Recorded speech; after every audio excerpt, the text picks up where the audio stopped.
Hi, my name is Eric, and I'm making this video because I think it's a really important video that, again, I've never heard anybody make this argument before.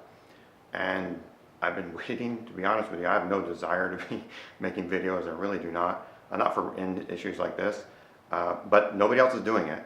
And so therefore, I'm volunteering myself to present this information to you. All right. Is there God? Is there no God?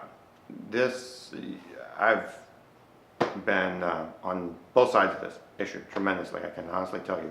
And I have a long story, but that's not what this video is about. The number one complaint, or whatever you want to call it, number one reason people don't believe in God is evil. Why do bad things happen? And it's either Richard Dawkins or Hitchens, or Christopher Hitchens, one of the two famous atheists. They were asked, why are you an atheist? And one of them told this story about a child that they saw die. I believe the situation happened in France. There was a flood, and the little girl drowned, and it was all on live TV. And he said at that moment, he knew right there was no God, because there was no way in the world there could be a loving God that would let an innocent child like that die in a flood the way she died. Okay, my contention, and I believe I can prove this to you, even you, Mr. Dawkins or Hitchens, whoever said that, although I understand one of them's deceased, but I believe I can prove to you why that proves God exists. Here's the thing. Most of us, we don't even realize, we could never really separate our soul from our body. Now you say, oh, I'm an atheist, I don't believe in a soul. Okay, I'll give you that, no problem. You don't believe in a soul. Here's an example of what I'm talking about. If in fact we are soulless creatures, nothing more than a very intelligent animal, a very intelligent dog or monkey or whatever you want to call it, and there is no supernatural, there's nothing outside of the material world that we all see. All right. If that is true, then why do you care? Why would you care at all? I mean, if a herd of zebras running through the African savannah and a lion jumps out and eats one of them, who cares? No other zebras are going to say, oh, I feel horrible, let's build a memorial for the zebra who died. No, they don't. They just keep running. That's what it is to be an animal. If you are bothered by why an innocent child had to die or died, you need to ask yourself why. Why does it bother you? The fact of the matter is, oh, you say, well, it's a little girl. So what? Truthfully, what the atheists say is that we are soulless. We are nothing more than a very intelligent animal. If that is the case, animals don't have souls. Animals don't care. They may care about their own kittens, so to speak, right? Their own progeny. However, really they don't.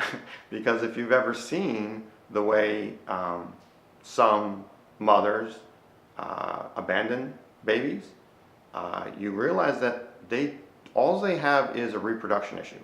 They just want to reproduce their species. That's all they're doing. We may look at it from a human viewpoint, and we say, oh, that's caring, or that's nurturing. Factually, it's not. If you look at the way kittens, dogs, elk, whatever it is, bring up their children, all they do is make sure that that baby continues. Now, there are some situations where elephants, I know, can have sadness, and I've heard of whales and dolphins, the same thing, what we perceive as sadness. However, if in fact we're animals without souls, then it shouldn't be bothered at all. So what you have to ask yourself, and this is what atheists will do, they'll say, why? Why did this person die? And I contend that's exactly why. Here's how it works. When we're bothered by evil, why was this person attacked? Why are there pedophiles? Why are there people who kidnap others and hold them for their own twisted pleasure? It bothers us. It bothers us terribly. And you need to ask yourself why. Because if in fact you're nothing more than a biological computer There's no reason why whatsoever that you should be bothered by it. And in fact, when we find one of those people who is not bothered by those things, like your pedophiles, your serial killers, those people who can very factually talk about how they murdered somebody, dismembered somebody, and they have no emotion at all, what do we call them? You're not human. You're a monster. That's what we say. We recognize when somebody has no attachment to life, that they're not human. So the very next thing you do is say, well, okay, why did this happen? Why do bad things happen? Why is there evil? I contend it is so that you will search for a reason. And when you search for a reason, what are you doing? You're looking for some explanation outside yourself. I believe that is because God wants you to do that. He wants you to look at bad things and say, why did this happen? And he wants you to be bothered by it terribly. That atheist who saw the little girl die, instead of turning against God, what he should have done is turn towards God. He should have said, God, why did this happen? And search. And I'm going to answer that question. Why? Why do bad things happen? Fact of the matter is, God sacrificed his child. And I have said this my whole entire life. Nothing changes without sacrifice. I don't care what the issue is. I don't care what time. You can back thousands of years, millions of years, whatever you want to go. You will never find a change in the human heart. You will never find a change in a society until there is sacrifice. The people who ran the Underground Railroad, they had to sacrifice themselves to help the slaves be freed. Nelson Mandela, Mother Teresa, lots of people, they had to sacrifice their lives. The only way you're going to get change is sacrifice. God sacrificed his son. You go, oh, that's just ridiculous. Think about it. I'm going to give you another example. I wasn't going to include this in this video, but it actually is part of it. One of the complaints I've heard from atheists is when they say, well, that God is a mean-spirited God, that he just wants to toy with us for his own pleasure. And one of the examples they use is Abraham. Abraham is a man who, for a very long time, wanted a child, they never had a child. If you go literally in the Bible, it was for like 90, 100 years and he had no child.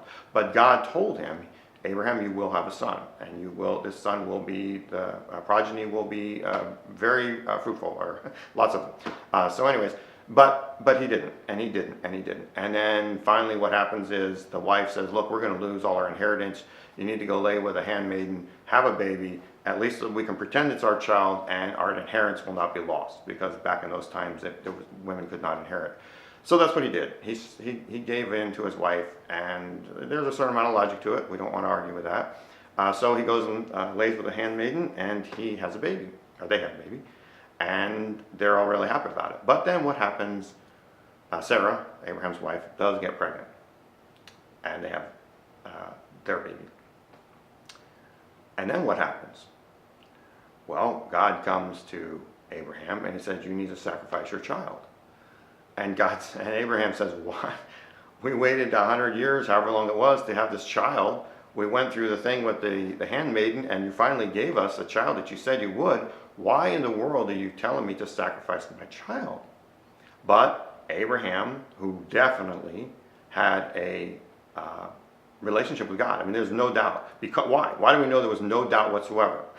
Because Abraham took the child to the mountain, and he was prepared to sacrifice the child. Now, that right there is where a lot of atheists get really upset, and they say, well, this is ridiculous. This is this is a horrible God. Even if he's real, I wouldn't believe in him. There's a point to the story. Abraham has the knife raised. He's ready to sacrifice his own child. And God stops him and says, no, Abraham, the lamb is over there. That's what you're supposed to sacrifice.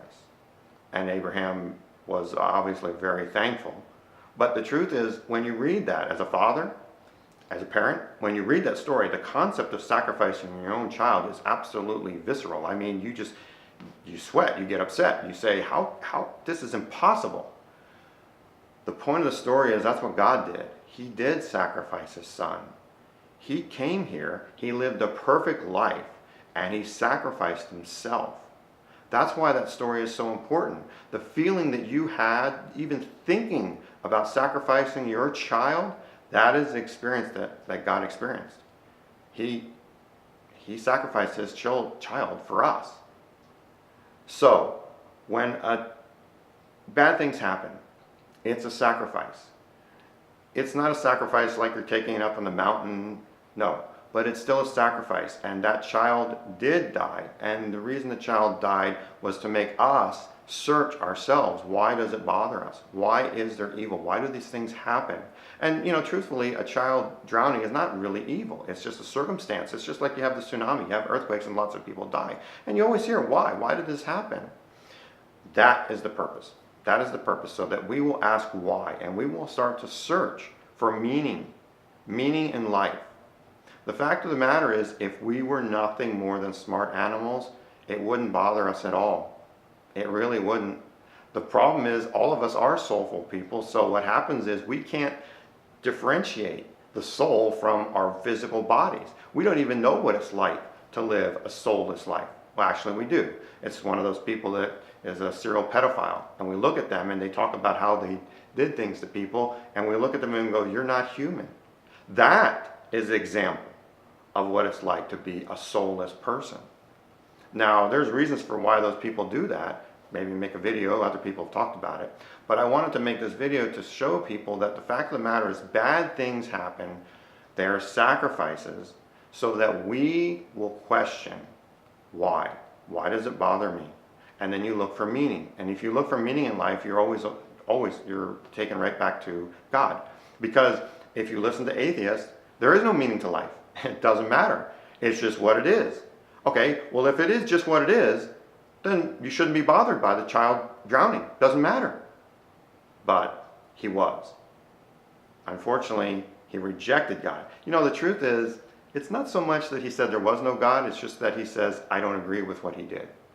And that's what I think most atheists do. No matter what the issue is, the thing that bothers somebody who doesn't want to believe, it's that, well, it's not whether God really exists or not.